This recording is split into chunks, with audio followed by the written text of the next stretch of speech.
Yan, magandang araw sa inyo. Dito na naman tayo sa ating vlog investment. Yan ang ating pag-uusapan. So,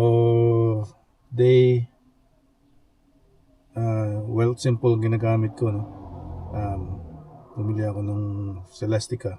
Nag-i-start ako sa even mga yung 100 ngayon para makita ko kung dividends, tapos inobserbahan ko. I could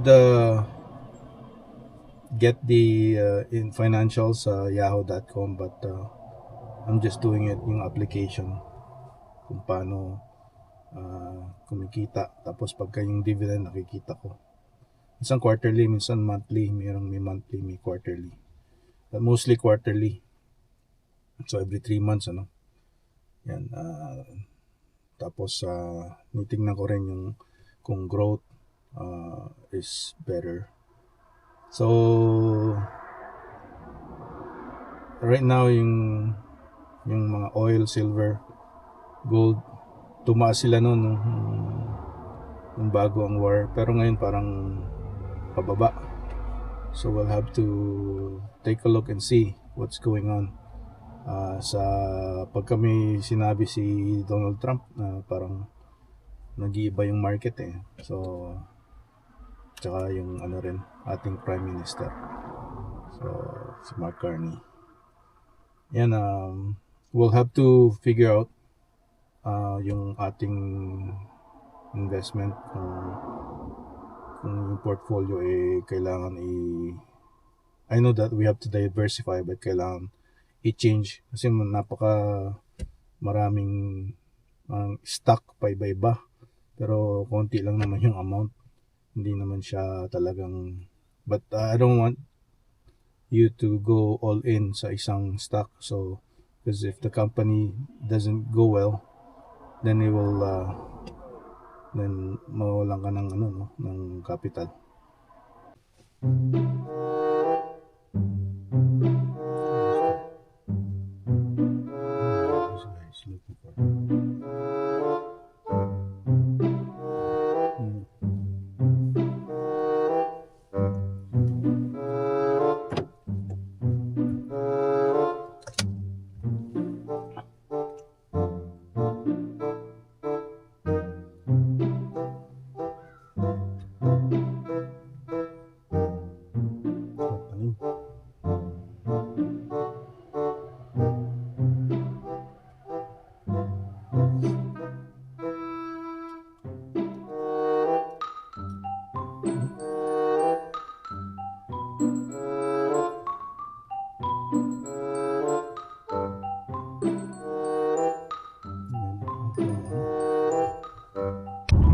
Paano nga ba tayo uunlad dito sa Canada kung ang sistema naman ay nag-i-slack off? Anong ibig sabihin ko? Nag-i-slack off. Everything is standstill. I think the mission is just to keep them in power. At least may sweldo sila, pero wala namang na-accomplish. Yun ata ang ang design, para may red tape, may second layer ng consultant ngayon. So not sure. Yun ang nakikinita ko, kung bakit gusto nilang in power or nasa trabaho, nasa ganyan, para at least may sweldo, and parang wala namang resulta ang kanilang trabaho. Yun ang nakikinita ko, para din sa mga union, maano rin, matagal din nang nag-grieve ka, o pagka may kailangan kang dapat maging resulta. It's been couple years in grievance. Wala pa ring resulta kung anong nangyari. So, yun lang. Dito, yun yung naranasan ko. So, I'm just letting you guys know how my experiences. Kaya nga YouTube, di ba? Experience mo ang iyong i-share mo ang iyong experience sa YouTube. At least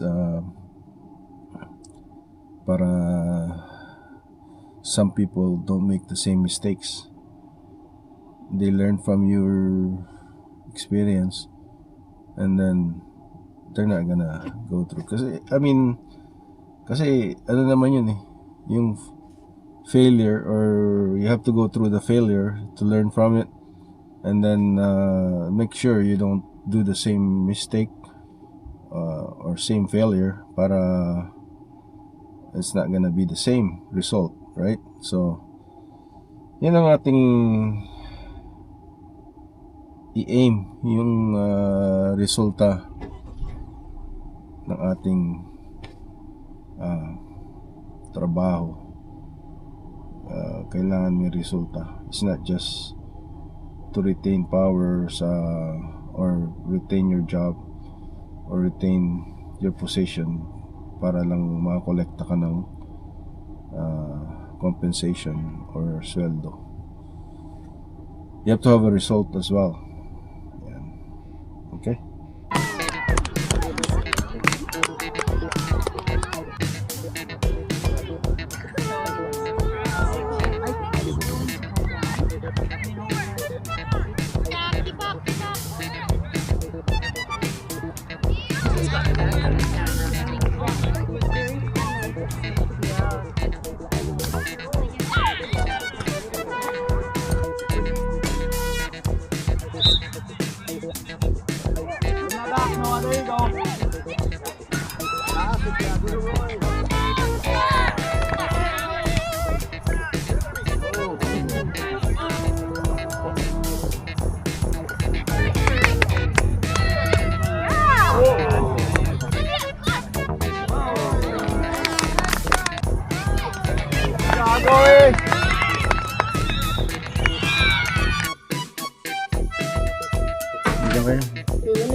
Echo, play Happy Birthday. Sa likuran mo.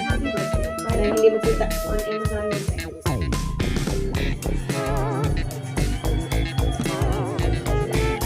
Blue, blue, blue, yellow. Birthday to you. Happy birthday to you. Happy birthday. Happy birthday. Happy birthday to you. Yun na to? Tigas ka na. Tigas yan eh.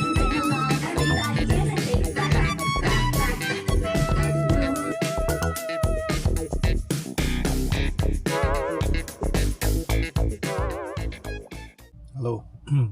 Musta na? And di tayo nakapag-vlog ng forever. So, just wanted to reiterate na sa union position, you got bumping rights. So, yung position na was supposed to go to Lower Mainland, meron silang hinire na new guy, kalahi ng aming bisor. So nag ako sa union, sa aming union rep, na pinaalala ko lang na they should have let me know, because yung seniority is, ako yung seniority, right?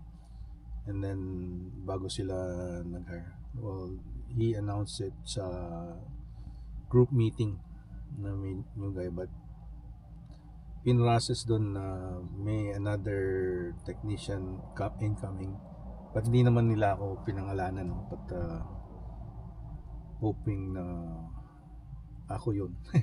But so then also I emailed the company na sabi ko I have my planned vacation sa at the end of this year, and I wanted to know if I have to book something, if I'm gonna be coming from my original, which is North BC, Prince George, or if I'm booking something sa Lower Mainland, which is Vancouver International Airport, right? So I just wanted to remind them na kailangan ko malaman so I can plan my vacation. And there's no response, so I got my union rep involved. He said he will send a threatening letter or something like that. But yeah, this just minsan you like the job, right? But sometimes yung mga nakasalamuha mo is na mga nagmamanage ng operation or something, iba. Kasi when I started, siguro nakadaan na ako sa mga ilang management. I think this is the fourth one from the branch manager up to the West Regional. Yung West Regional, I think three since I started, 3 or 4. Ganun din pala sa branch manager, 3. Yung regional West manager dito sa West, mga 4 na ata, 4. So yun, so 4 of them within my company time here. Siguro hindi ako union member, siguro na ilang beses na rin akong muntik-muntikan ng sinasabi niya yung previous manager, insubordination, hindi ko rin sinusunod. Customer naman na sinunod ko. So who's the boss, right? The customer is. So yun yung time na meron kaming mga before we used to build yung mga equipment namin dito sa opisina and warehouse, and right now wala nang warehouse and opisina. So at that time, sabi nung manager, the previous manager, na send ko raw just stay here sa warehouse build, and then I had a service call, right? So pumunta ako sa service call, and then sabi niya, well, I was building first, and then after I'm done, I went to the service call. Sabi niya I wasn't following his instruction, right? Nagpa-power trip. So ang ano ko naman is I should have let him know na pupunta ako ng service call. So sa sobrang busy na, siyempre you're just in the juggle of holding your phone, and yeah, so I went to the customer, and sabi niya nag-insubordinate na, nag-union pa nga. So nilagay niya sa file ko, and within 6 months nakalagay doon sa union na collective bargaining agreement na mawala na yan sa file ko. So yun lang ang kagandahan sa union, no? So it's like your insurance for having the security, pero hindi pa rin bulletproof sa mga economic loss ng company, right? Pagka wala na talagang profit na dumadating, yung my industry naman is like they said it's gonna go digital everything, right? But they're still using paper. So yun yung aming mechanical advantage, yung mga taking out paper jams, repairing yung mga parts ng MFP copier. So yun, yun lang. I just wanted to give you an update, and it's a nice weather out dito sa North BC, but it's hopefully walang forest fire, and yun lang ano. So we're gonna have some investment updates sa Wealth Simple, and yun nga, yung VFB is S&P 500, my last previous, and then I told you guys about the REIT, the real estate, and yun nga, mag-diversify tayo, kayo or ako, you know, merong VEQT, yung Vanguard, and XAQT here, and we'll have that one, be able na mag-research tayo about that, and let's see, paalam ko lang sa inyo yung VEQT. Ang ginagamit ko is Mumu, yung kanilang mga so let's see, XAQT is 43 as of now, May 13th, trading at 43.54. Tapos holdings niya is mga rin, mga iShares Core S&P Total US Stock Market ETF din, mga cap composed iShares S&P TSX sa Toronto, TSX, yung Core MSCI EAFE IMI ETF. Not sure, there's another ETF they're covering in the US total stock market. Nasa 26.39 ang US stock market ETF S&P. Total US stock market. Yung S&P TSX cap composed is 25.34, and MSCI EAFE is 24.35, and S&P total US stock market ETF core is 18.52%. Tapos yung 5% is MSCI EMER market IMI. So ang niya, ang MER niya is 0.20%. So ang management fee is 0.17. So dalawa. Yun. So sa VEQT naman, Vanguard ang VEQT. Ang XEQT is BlackRock. Right? So VEQT is $58.86 ang trading niya price. It's a Vanguard Investment Canada all equity ETF portfolio. So within there's mga holdings niya is also a Vanguard US total market ETF 43.67%. Tapos FTSE Canada All Cap ETF 31.23%. DevAC North America 17.93%. And Emerging Market All Caps ETF 7.17%. So ang MER niya is 0.24. Sa VEQT mas mataas ng konti from XAQT, and management fee niya is 0.17. Yun, ayos. Nagkasakit din pala tayo, kaya hindi tayo nakapag-vlog. Yan. So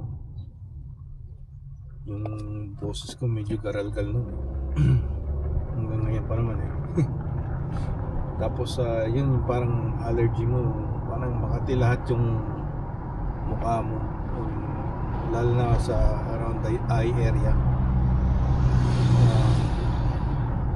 Dahil sa pollen, dust, kasi dry nga, no? And then mas gusto ko pa nga yung sa lower mainland na umulan kasi nagsisettle yung dust pagka ano yung humid ang environment, hindi siya yung nahihinga mo within your lungs, tapos yun nga, nagkakaroon ka ng allergic reaction dahil doon. Kaya medyo prefer ko na siguro as we age, right? So yun yung gusto ko dati, mga break ko. Kasi nung lumabas sila, ano yan, ang tawag nun? Electric, yun yung parang base nila. Ngayon parang yun na yung ano nila, hybrid pa ang base. Tapos ngayon parang kasi sa 4-wheel drive, all-wheel drive, hindi pwedeng hybrid, I guess sa Ford, right? Maverick. But now you can get all-wheel drive before with gas, yung kanyang premium. Ngayon ata they changed that. You can get hybrid and or all-wheel drive now. Yeah. But I just don't know what the pricing is now. Kasi dati yung pricing nila na hybrid is yun yung parang base. Nung nag-umpisang Ford Maverick, parang pick up siya.